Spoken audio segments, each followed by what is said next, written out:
Welcome back. I hope you had a short but restful break.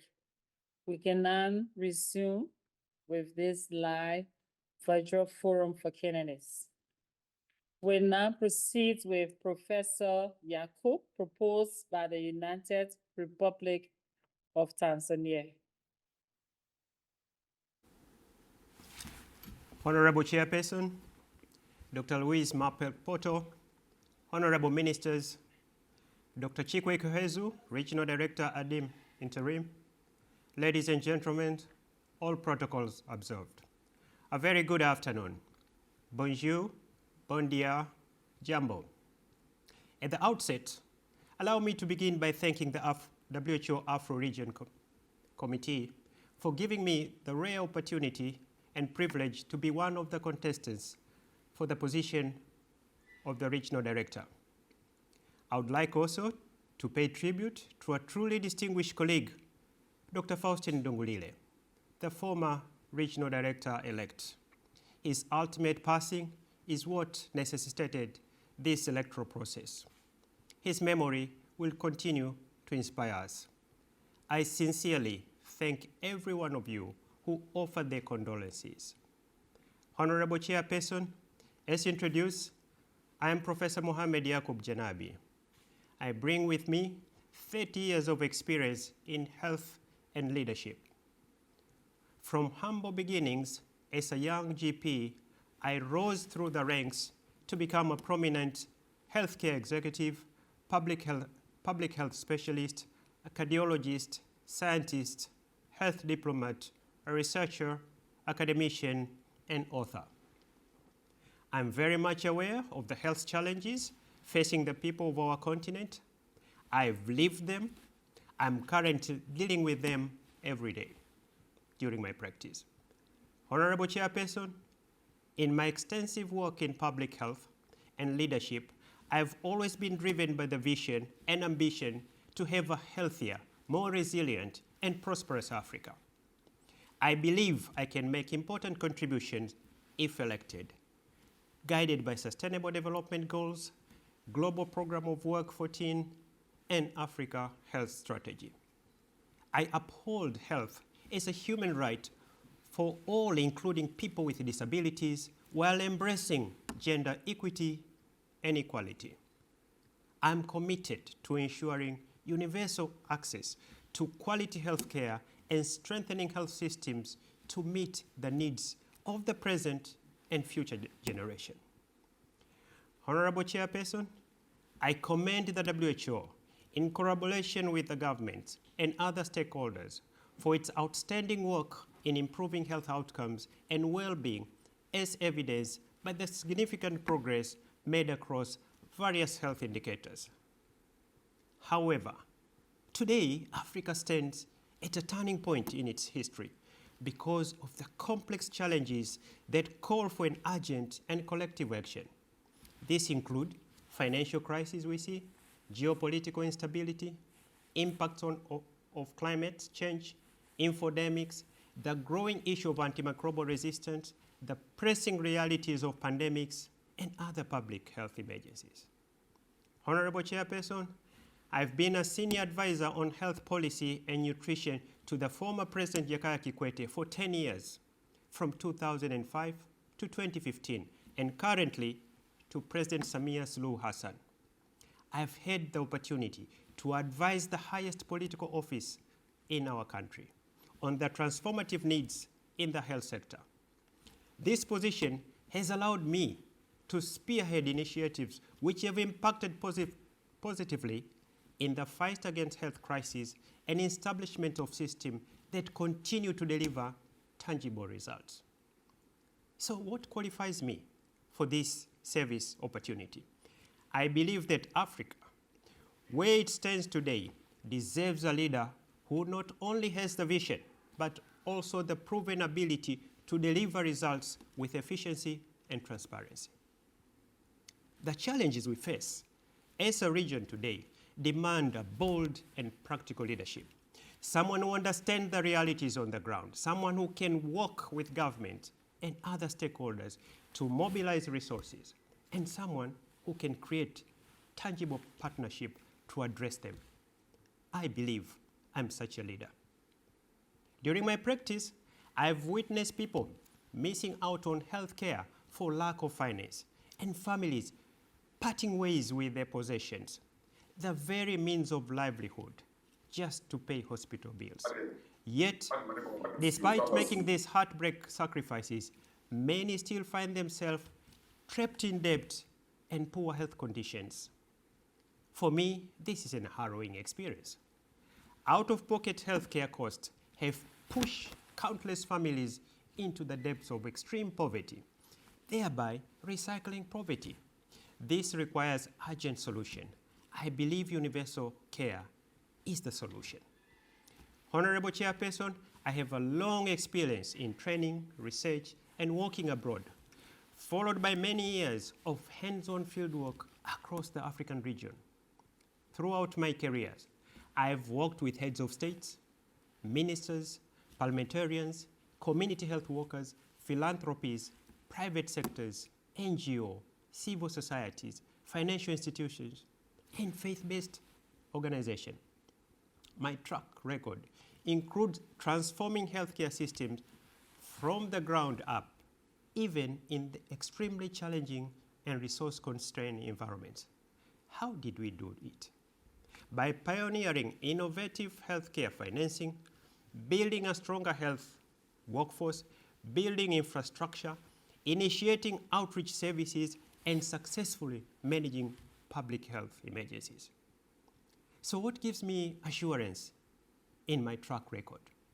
Trust is built on results. My contribution to healthcare is undeniable.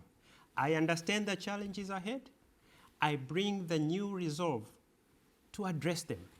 I'm not only ready for this challenge, but also uniquely equipped to address them and deliver the transformative change our continent urgently needs and expects from us. Having visited many member states, over 30, I recognize the urgent need for a fundamental shift in how WHO Afro responds to specific country needs. I will drive this transformation, ensuring a more agile, country-focused, country-owned, and impactful organization. Chairperson, now I would like to highlight some key personal experiences and achievement. My first point is on strengthening health systems. As the founder and first CEO of the Jakaya Kikwete Cardiac Institute in 2014, we were able to reduce overseas referrals by 95%, saving the country more than $10 million per year. The funds saved are now being reinvested in strengthening PHC and financing patients who cannot afford hospital bills. Again, how did we do it? By building in-house human capacity, investing on infrastructure, advocating for an increase of health budgets, engaging private sector, financial institutions, and fostering global collaboration. The Institute has become a regional hub that performs more than 4,000 intervention procedures and open heart surgeries annually, ranging from pacemaker insertion to bypass surgery. Currently, it serves patients from across Africa. Honorable Chairperson, in 2022, I was appointed CEO of Muhimbili National Hospital, one of the largest hospitals in the region with 2,400 beds and 4,000 staff under me. The hospital attendance on average is 3,000 patients per day. Furthermore, I oversee an outreach to a network of 12,200 satellite healthcare facilities across the countries through telemedicine, e-medicine, and artificial intelligence. Our plan is to build a brigade of 137,000 community health workers by 2030. These workers are going to serve as a bridge between the community whom we serve and the formal healthcare system. Honorable Chairperson, this year in January, under my leadership, we secured $363 million from a non-traditional financer, the Republic of South Korea, for health system strengthening on favorable terms of 0.01% interest, 15-year grace period, and 25-year repayment. This innovative financing will transform Muhimbili and its satellite facilities into a regional hub for preventive, protective, curative, and rehabilitative services, aligning very well with the GPW 14 objectives. If elected, I will endeavor to engage such non-traditional funders from within our region and outside the continent. In the research and advocacy domains, I co-investigated HIV vaccine trials in Tanzania and Mozambique in the early 2000s. Later, in 2012, my advocacy led to the then sitting President Jakaya Kikwete to publicly undergo HIV testing. This reduced stigma inspired 5 million Tanzanians to seek counseling and testing within a year. Likewise, the story repeated itself. In 2021, President Samia Suluhu Hassan openly championed and publicly received the COVID-19 vaccine, significantly increasing its uptake across the country and reducing infodemics. My second point is emergency preparedness. In 2015, the UN Secretary General Ban Ki-moon appointed President Kikwete to lead a UN high-level panel on global health crisis after the Ebola outbreak in West Africa. As a senior advisor, I visited the affected countries of Liberia, Guinea, and Sierra Leone, gaining invaluable hands-on experience, and the panel's recommendation contributed to the efforts to transform the WHO approach to managing emergency crises that we observe today. My third point is on demographic response. The African continent is experiencing a demographic transition with its youthful population, offering both opportunities and challenges. Now, when you have a young population, it can drive growth and innovation. It's also highly exposed to risk factors such as substance abuse, unprotected sex, teenager pregnancy, mental health disorders, to mention a few. On the other side, as the population ages, it is crucial to prepare our healthcare systems to address the needs of older generation. My fourth point is on fresh perspective. I am ready to champion fresh ideas and innovative approaches that can revitalize our organization and drive impactful reforms. My work in Tanzania, advancing PHC, along with my experience abroad, has given me a first-hand insight into the barriers to healthcare access and their profound impact on our communities. Honorable Chairperson, the challenges ahead are so broad and multifaceted. A member state or any organization cannot manage on their own. To address them effectively, we must act together in bilateral and multilateral relationship. I am committed to addressing the challenges by focusing on my 7 key priorities presented in no particular order.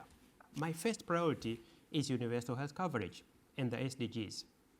With less than 5 years remaining to achieve the SDGs, many indicators show we are off track on achieving them.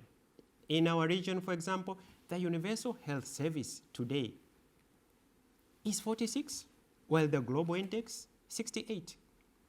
Globally, today, 4.5 billion people lack full access to essential health services, half of the world, with 1 billion experiencing catastrophic out-of-pocket expenses, pushing families into poverty. I'm committed to the achievement of universal health coverage. My second priority is sustainable financing.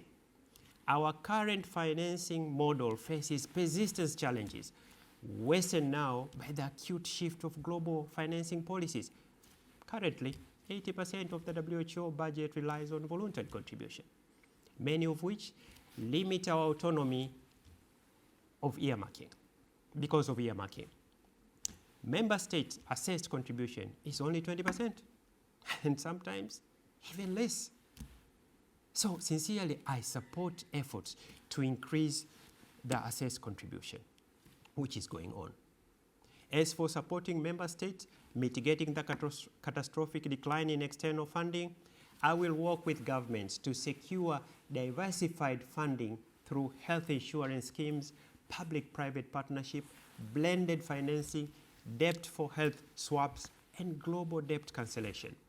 This will help bridge resource gaps and offers our region a valuable opportunity to establish a resilient, self-sustained health financing system. My third priority is strengthening emergency preparedness. We must strengthen our health system through strong health workforce, disease surveillance, intelligence system, enhanced rapid response mechanism, cross-border cooperation, and sharing the best practices. My priority will include championing of implementation of the amended IHR and supporting the development and implementation of the pandemic accord. My fourth priority is maternal child health and nutrition. Africa bears 70% of the maternal deaths, 56% of under 5 deaths worldwide.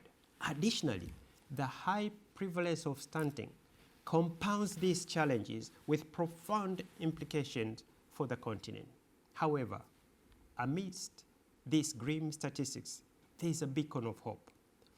In Tanzania, maternal mortality dropped by an impressive 80% between 2015 and 2022, a testament to the transformative power of primary health care and strong political commitment. In recognition of her able leadership in this, President Samia Suluhu Hassan was awarded the prestigious Goalkeeper Award in 2024. My fifth priority is combating communicable, non-communicable, and neglected tropical disease. Through robust disease control strategies, promotion of healthier lifestyle, and a One Health approach that recognizes interconnectedness of human, animal, plant, and the ecosystem, I will work with the governments and partners to address the high burden of these diseases by implementing a comprehensive cross-sector strategies for prevention and control. My sixth priority is tackling antimicrobial resistance. Now, this is a crisis unfolding in a slow motion. Currently, it's responsible for 1.2 million deaths annually. This is compounded by the lack of surveillance data in 40% of our member states, leaving gaps in understanding the extent of the problem. I will support the establishment of the regional databases and efforts to combat the crisis. My seventh priority is building local manufacturing capacity. What did COVID teach us? COVID revealed critical gaps in our local capacity to manufacture diagnostics, therapeutics, and vaccines. Over 90% of these public health products are imported, and this heavy reliance poses a significant threat to our region, to both supply chain stability and health security. Hence, boosting local production is the key to economic growth. I believe it's high time to involve our non-traditional partners, including the diaspora healthcare world, who can contribute significantly through expertise, training, and mentorship, thereby strengthening health systems and promoting sustainable development. I'm a living example. I'm a Tanzanian diaspora. I will leverage health diplomacy to catalyze health system strengthening, partnership, and elevating Africa leadership in global health governance. Honorable Chairperson, allow me to conclude by extending my heartfelt congratulations to Dr. Moet and our team for the inspiring leadership and outstanding contribution, to all WHO Afro member states, WHO staff at all levels, and collaborating partners. If elected, I look forward to working with you. I extend my profound gratitude to President Samia Suluhu Hassan for placing her trust in me. I humbly ask you for your vote on the 18th of May 2025. Together, we can shape a brighter future for Africa. Together, we can have the power to transform our mother Africa. Thank you. Merci beaucoup. Muito obrigado. Asanteni sana.